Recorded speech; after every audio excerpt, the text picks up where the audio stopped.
All right, let's dive in. We're about to go on a journey from the tiniest, most microscopic scale all the way up to, well, to you. We're going to explore the fundamental architecture that builds literally everything alive. It's one of the biggest questions in all of biology. Seriously, think about it. How does life get from one simple, single, solitary unit to the incredible complexity of an elephant or a giant redwood tree or us? It seems kind of impossible, right? But nature, well, nature figured it out. And the solution, it turns out, is surprisingly elegant.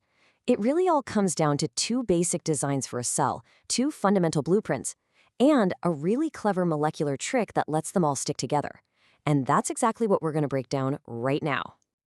So, first things first, let's take a look at those two blueprints.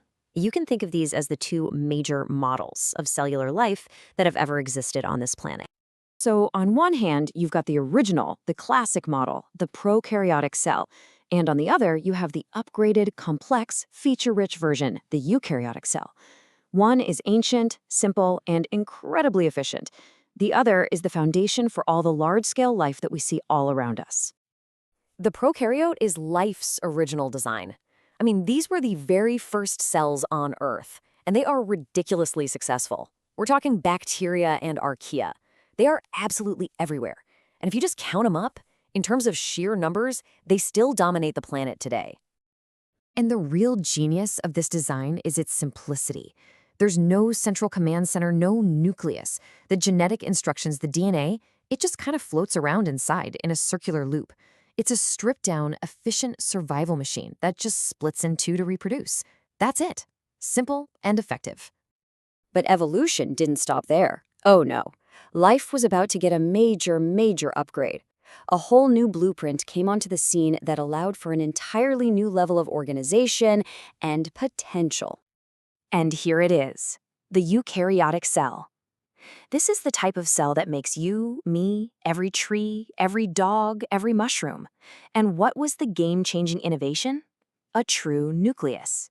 A protected, walled-off compartment for the cell's precious DNA. This, right here, was the key to building bigger, more complicated things. Now, this is my absolute favorite way to think about it. A prokaryote is like a studio apartment. Everything's in one room, right? It's efficient, it's compact, it gets the job done. A eukaryote, though, that's a mansion. It's got specialized rooms for every different function. A library for the DNA, a power plant, little factories. You get the picture. This compartmentalization is what allows for so much more complexity. Okay, so let's take a quick tour of this mansion. The most important room, without a doubt, is the nucleus. This is the library, the command center, the CEO's office. It keeps the DNA safe, neatly organized into these linear strands called chromosomes. And it's from here that all the instructions for running the entire cell are sent out. And of course, every mansion needs a power plant, right? Well, for eukaryotic cells, that's the mitochondria. These amazing little organelles are the powerhouses. They take in fuel, like sugars, and turn it into something called ATP.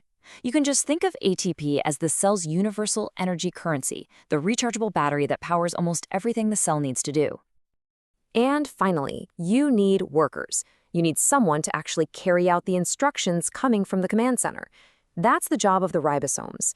These are the tiny factories that read the genetic code and then build the proteins that act as the cell's tools, its signals, and its structural building blocks.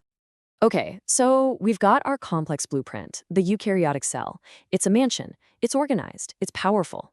But, this creates a whole new problem. Having a great blueprint for one brick is one thing, but how do you build a skyscraper with it? Exactly. One cell is just one cell. An organism like you is made of trillions of them. So how do they get organized? How do they connect to form your skin or your bones or your heart? I mean, what stops us from just dissolving into a giant puddle of individual cells? The answer is, it's just brilliant. It's not some physical hook or a simple tether. It's a sophisticated, highly specific molecular glue that holds our cells together in these incredibly precise arrangements. So let's meet one of the most important types of this glue, proteins called cadherins. These guys sit on the surface of our cells, and there are two key things to remember about them. One, they need calcium to work, that's the on switch, and two, they're super specific. They act like a matching keycard system, making sure similar cells stick together. This is how a liver cell knows to stick to other liver cells and not, say, a skin cell. And this quote just illustrates the mechanism perfectly. It's not just a messy blob of glue. It's an organized, interlocking connection. Think about it, a cell adhesion zipper. The caterins on one cell literally reach out and link up with the caterins on its neighbor, forming this incredibly strong and specific bond. Okay, so here's how that zipper actually works. First, calcium ions float in and bind to the coherins, which makes them snap into a rigid, straight shape. Then, these rigid proteins sticking out of one cell interlock, like teeth on a zipper, with the ones on a neighboring cell. And voila, you have a strong, stable connection holding the two cells firmly together. And get this, it's not a one-size-fits-all system, not even close. Scientists have found over 30 different kinds of these coherent zippers. There are specific types for your nerve cells, different ones for your skin cells, and so on. This amazing diversity is what allows for the complex architecture of all our different organs and tissues. So let's put it all together now. We've got the blueprints and we've got the molecular glue. Let's see how these tiny microscopic details really scale up to create, well, you. Think about it. The differences are absolutely fundamental, right down to the data storage. The simple prokaryote uses that single circular loop of DNA. But the complex eukaryote, it organizes its massive library of genetic information into multiple, neatly packaged linear chromosomes. And this difference in complexity carries right over to how they reproduce. Prokaryotes do that simple split called binary fission. Eukaryotes, on the other hand, use this highly choreographed, incredibly complex process called mitosis to make sure that every new cell gets a perfect copy of all those chromosomes. So here's the bottom line. Your entire body, every part of you, is built on these two core principles. Trillions of complex eukaryotic cells, each one a little mansion buzzing with activity, all held together in a precise functional architecture by that incredible molecular glue. It's the story of how life built itself from the ground up.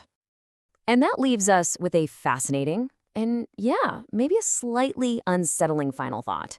This system, this molecular zipper, it's the very foundation of our physical form.